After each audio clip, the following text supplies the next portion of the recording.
David Muir, ABC's World News Tonight, America's most watched newscast. Now streaming same day with all the breaking news of the day on Disney Plus. Most watched, most trusted. Now on Disney Plus every night. Tonight, the breaking news in the case of Savannah Guthrie's mother. The FBI releasing the first chilling images of a subject in the disappearance of Nancy Guthrie. Tonight, we'll take you frame by frame through the video now recovered from Nancy Guthrie's missing front door camera. An armed masked man at the front door, his eyes visible, wearing gloves, carrying a backpack, a weapon tucked in his waistband. The subject appearing to tamper with the camera. Tonight, Savannah Guthrie saying of her mother, "We believe she is still alive. Bring her home." Aaron Katersky standing by live tonight with what we've now learned. Also tonight, the Jeffrey Epstein case, new questions about what President Trump knew about Epstein's sex crimes and when. And the president's commerce secretary, Howard Lutnick, who said he broke ties with Epstein back in 2005, calling him gross. He admitted today he was on Epstein's private island years later and after Epstein was convicted. Tonight, the heated testimony on Capitol Hill over the immigration raids in Minneapolis and beyond. Top Homeland Security officials grilled following the shooting deaths of mother of three Renee Good and the VA ICU nurse Alex Pretti. You'll hear how they answered. A passenger plane crashing on takeoff coming down on a nearby beach. The passengers could be seen walking off the plane.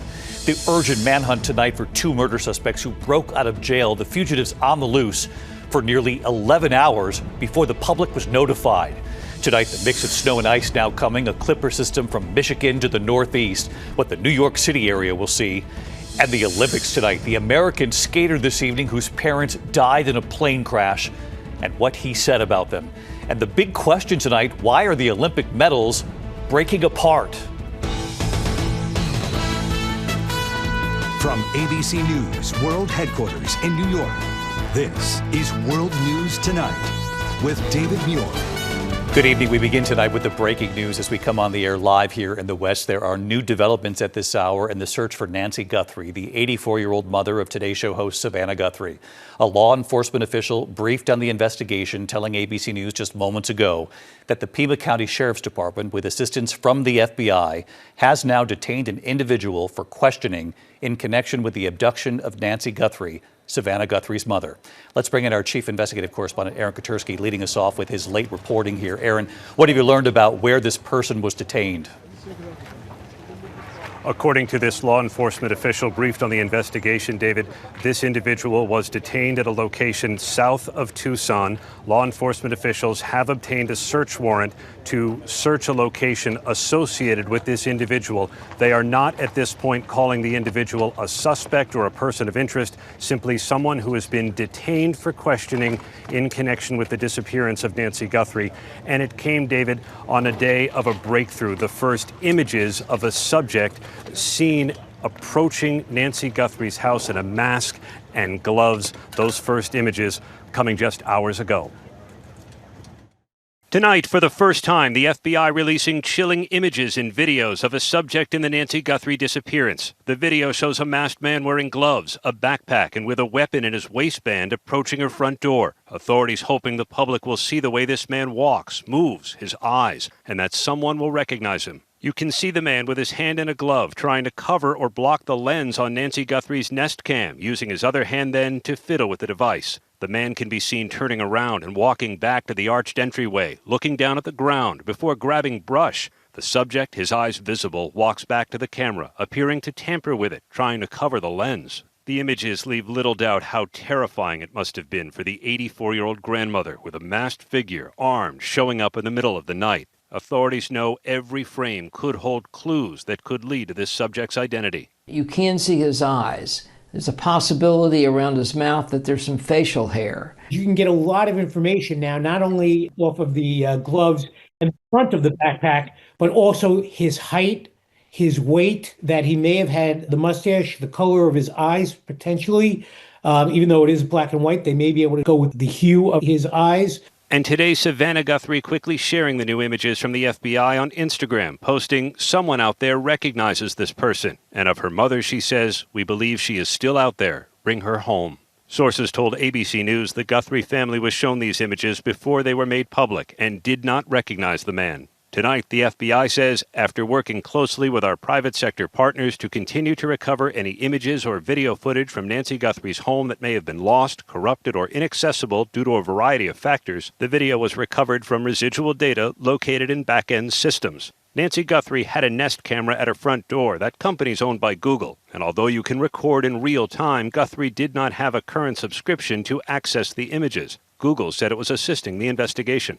Nancy Guthrie was last seen 10 days ago now, Saturday, January 31st, when her family dropped her home just before 10 p.m. after dinner and game night at her daughter Annie's house. It's not clear when these new images were recorded, but investigators say the doorbell camera disconnected at 1:47 early Sunday morning, and about 40 minutes later, Nancy's pacemaker app disconnected from her phone. Investigators say DNA tests confirm the spots of blood found at the front door were Nancy Guthrie's, and you can see that camera is gone. Over the weekend, the FBI spotted on the roof of Guthrie's home inspecting a different camera. Are they able to get further video from that camera that they found above the residence over the weekend? If they're able to get more video, hey, maybe we'll get a car, maybe we'll get a picture of Nancy leaving the residence. Tonight, this major break in the case comes after 2 deadlines passed from someone who claimed to be Nancy Guthrie's abductor. NBC reporting they demanded $6 million in Bitcoin. It's unclear tonight if authorities believe the person behind those demands was really the abductor, but the family had no choice but to engage, pleading for proof that their mother was still alive. That proof of life never came. Return our mother to us. And then Savannah and her siblings trying to reach that potential abductor by saying, "We will pay." They never heard back. This is very valuable to us, and we will pay. Tonight, with those deadlines passed and this new major break in the case, Savannah Guthrie saying of her mother, "We believe she is still alive," and she's hoping someone will recognize this masked man at her mother's front door. He seems to be sort of disorganized about what he's doing. It looks like he's improvising at this point. His movements, his actions, to a certain extent his gait, he seems to walk a little stooped over. Those are all things that potentially could be helpful in identifying him. All right, let's bring back in our chief investigative correspondent, Aaron Katersky, with us live here for this West Coast edition of World News Tonight. Aaron, you broke the news a short time ago on the network that a person has been detained in connection with the disappearance of Nancy Guthrie. As you reported there in your piece, this comes just hours after the FBI released its first images of a potential subject, a person retrieved by that Nest camera on the front of Nancy Guthrie's home. But we should make clear that authorities are not saying if there's any relation between these two or if in fact this person detained is the person seen in that video. All they're saying at this point is a person detained in connection with this case. That's right, David. They are not saying the individual detained in connection with Nancy Guthrie's disappearance is a suspect or related at all to the video that the FBI put out as the public was digesting all of the video and heeding Savannah Guthrie's call to look at it to see if they recognized anything. Investigators were working still behind the scenes to identify whoever may have abducted her. And the authorities were seen speeding off, both the Pima County Sheriff's Department and the FBI, to a location south of Tucson, where a short while ago a law enforcement official briefed on the investigation told ABC News an individual was detained in connection with the disappearance and apparent abduction of Nancy Guthrie. Well, we all did wonder after this major development of that video, that doorbell camera video that had been retrieved, the FBI working with Google to retrieve that video, if there would be calls into the FBI and to local authorities that would move this case along. We don't know for sure if that video led to this call, but of course tonight we're now reporting a person detained in connection with this case. And with just a few seconds left, Aaron, you're also reporting tonight that a search warrant is in the works to search an area connected to this person who's been detained. They will search the location associated with the individual. David, that could take hours. All right, Aaron Katersky with live late developments here on this West Coast edition. Aaron, thank you. There are also new developments tonight in the Jeffrey Epstein case. New questions about what President Trump knew about Epstein's sex crimes and when. And the president's Commerce Secretary, Howard Lutnick, who said he broke ties with Epstein in 2005, calling him, quote, gross. Lutnick admitted today he was on Epstein's private island years later and after Epstein was convicted. Here's Mary Bruce. Tonight, new questions about what President Trump knew about Jeffrey Epstein's criminal behavior and when. In an FBI document from 2019, a former Palm Beach police chief says Trump was one of the first calls he received when word got out in the mid-2000s that Epstein was being investigated for sex crimes.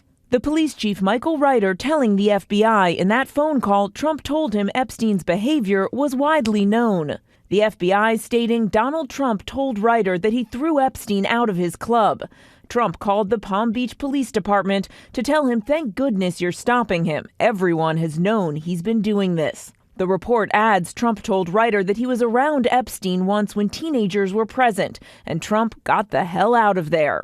Trump, who was friends with Epstein for over a decade, has repeatedly said he knew nothing at the time about Epstein's crimes. He insists he broke off their relationship when he learned Epstein was luring away young female staffers who worked at Mar-a-Lago, but that he didn't know why. I don't know really why, but I said if he's taking anybody from Mar-a-Lago, he's hiring or whatever he's doing, I didn't like it, and we threw him out. Meanwhile, on Capitol Hill today, one of Trump's top officials grilled about his own dealings with Epstein. Did you lie to the American people about your interactions with Epstein?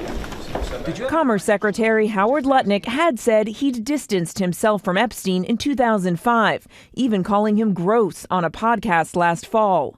So I was never in the room with him socially, for business, or for even philanthropy. If that guy was there, I wasn't going because he's gross. But today, under oath, Lutnick admitted he had lunch with Epstein on his private island in 2012 after Epstein was convicted of sex crimes. I did have lunch with him as I was on a boat going across on a family vacation. My wife was with me, as were my 4 children and nannies. We were on family vacation. We were not apart. To suggest there was anything untoward about that in 2012, I don't recall why we did it, but Mr. Secretary, I mean, you made a very big point of saying that you sensed that this was a bad person in 2005. And then, of course, in 2008, he was convicted of soliciting prostitution of a minor. And yet you went and had this trip and other interactions. The White House tonight standing by Lutnick, even as Democrats and at least one Republican are calling for the Commerce Secretary to step down. It comes as more salacious details emerge from the FBI documents, including this email from 2014 showing Epstein asking his longtime pilot to obtain cameras for Epstein's Florida house. Writing, "Let's get 3 motion-detected hidden cameras that record." His pilot replying, "Already 2 purchased. It's amazing how small they are. I'm installing them into Kleenex boxes now. I'll bring them by later today." And David, on the issue of Epstein's co-conspirator, Ghislaine Maxwell, who 24 hours ago pleaded the 5th, her lawyer saying she will answer questions, but only if granted clemency. And tonight, the White House still not ruling out the possibility of a pardon. David. Mary Bruce live at the White House tonight. Mary, thank you. We turn now to the heated testimony on Capitol Hill today over President Trump's immigration raids in Minneapolis and beyond. Top Homeland Security officials grilled following the shooting deaths of Renee Good and ICU nurse Alex Pretti. Here's Rachel Scott tonight. Tonight, top Trump immigration officials summoned to Capitol Hill, pressed by lawmakers for the first time since the shooting deaths of mother of 3 Renee Good and ICU nurse Alex Pretti in Minneapolis. So you're going to look the families of Renee Nicole Good and Alex Pretti in the eye and tell them Secretary Noem should keep her job after their loved ones were killed? Sir, the loss of any life is unacceptable, but I'm not going to comment on an ongoing investigation. During the 4-hour hearing, acting ICE Director Todd Lyons and other officials defending the administration's immigration crackdown. We are only getting started. ICE remains committed to the fundamental principles that those who illegally enter our country must be held accountable. Democrats calling into question the administration's deportation tactics and the use of mass agents, calling them un-American. Take off the masks, wear badge numbers, enforce discipline with real standards of conduct. And while most Republicans praised ICE, your agents are doing a remarkable job. One GOP lawmaker breaking from his party, Congressman Mike McCall urging immigration officials to dial it back. Your officers are not trained to effectuate crowd control. I believe that these roving patrols should be done at the border rather than in the major cities. And tonight, Democrats pressing for even more reform to DHS, including requiring all ICE officers to wear body cameras, David. Rachel Scott, live up on the Hill tonight. Rachel, thank you. To the Olympics, the American skater whose parents died at a plane crash, and what he said about them, and the Olympic medals that keep breaking. Here's James Longman from Italy tonight. Dramatic and emotional performances from the slopes to the ice tonight. American skater Maxim Naumov lost his parents in the mid-air crash over the Potomac just a year ago. Tonight, he said his Olympic debut was guided by them. Like a hand pushing me along, he said, I felt their presence. Naumov brings a picture of his skating champion parents to competition. His 85.65 enough to qualify for the next round. And the quad god, Ilya Malinin, wowed the crowds once again in his event, earning the top spot. The 21-year-old is known for his quadruple jumps, which almost no one else dares, adding that to his team gold. And at the gold medal match for mixed doubles curling duo, Corey and Corey coming down to the last throw, the pair losing to Sweden for silver, the first ever medal for the US in this event. Americans took home 5 medals today. I broke it. Cute. I broke it. Yeah, it keeps breaking. Victories slightly tarnished by a growing problem, broken medals. The Olympic Committee says they're investigating after scenes like these are being shared online. Don't jump in them. I was jumping in excitement and it broke. And David, the US has great chances tomorrow in men's speed skating and ice dance. Maxim Naumov next hits the ice on Friday. David. All right, James Longman in Italy for us. James, thank you. When we come back here, the plane crash landing right after takeoff, the plane coming down on a nearby beach. The passengers then seen walking off that plane. Also, the urgent manhunt at this hour for 2 murder suspects who broke free on the loose nearly 11 hours before the public was even notified. And then the letter J, you can see it everywhere at the Olympics, people cheering right there. The reason behind it, an American family that made those J's hoping their loved one sees them. And, of course, the hometown back home here. Don't go away. A lot more news ahead. Tonight, a passenger plane crashing on a beach in Somalia. The pilot reporting problems just after takeoff, overshooting the runway in Mogadishu. One wing snapping off, landing there on the beach. Images posted to a government social media account showing passengers walking away from the plane. No one was seriously hurt. When we come back here in the U.S., the murder suspects on the loose. Why did the public not know for hours? And the snow and ice mix, the system moving into the Northeast. We'll track it in a moment. Tonight, the desperate search for 2 murder suspects who escaped from a jail in Americus, Georgia. Authorities believe they may have reached the state line by now, almost 11 hours before the public was told. They believe the 2 may have escaped through an unlocked maintenance door in the ceiling. Tonight, the winter weather advisories from New Jersey right up to Maine, a fast-moving clipper system delivering snow and ice to parts of the Northeast, an icy mix around New York City, and then warmer than normal weather spreading across the Northeast by the weekend into next week. When we come back here tonight, the Olympics, one American family, and what they've done. They're now hoping their hometown is watching back in the U.S. tonight. Check it out. Tonight, the J-Pack has arrived for the Olympics. They hope their hometown is watching. Here's Maggie Rulli. Tonight, it's everywhere we look here at the Olympics. The American families who have traveled to Italy to cheer on their Olympians. And the J-Pack is easy to spot in Livigno. All here for 29-year-old freestyle skier Jaelin Kauf from Wyoming. Jaelin's family's making up for lost time. When the mogul star won silver at Beijing 4 years ago, she was left standing alone on the podium. COVID restrictions meant her parents, Patty and Scott, and older brother Skylar couldn't be there to see it. It was just hard to just see her, not be able to hug her and just say, we love you. This one, I think, will be really special for her because she definitely feels the love. This Olympics, the family's here. Jaelin's dad making 287 huge cutout J's with photos of her through the years. How long did that take you? A month. I got a suitcase that they're kind of crafted for, so they fit perfectly in there. You planned ahead. You got a J suitcase. Yeah, J all the way to Italy. Yeah. Jaelin knitting dozens of hats for them all to wear. I guess she's got it down to like 90 minutes a hat now. She wrote little personal notes to everyone that she's known her whole life. Tonight, the Olympians grateful to have their family and friends in the crowd. What's it going to mean to you to look out there and see all those J's and see all your family? Yeah, it's going to be so special to be able to share the moments with them. And their loved ones proud. Go, Jaelin, go! Jaelin has her first shot at a medal tomorrow, and David, you know the J-Pack will be there. No question. Thank you, Maggie, and go Jaelin. I'll see you back here tomorrow. Good night, everyone. David Muir, the most trusted anchor in America, the most watched anchor in America. Thank you for making World News Tonight with David Muir the #1 newscast in America.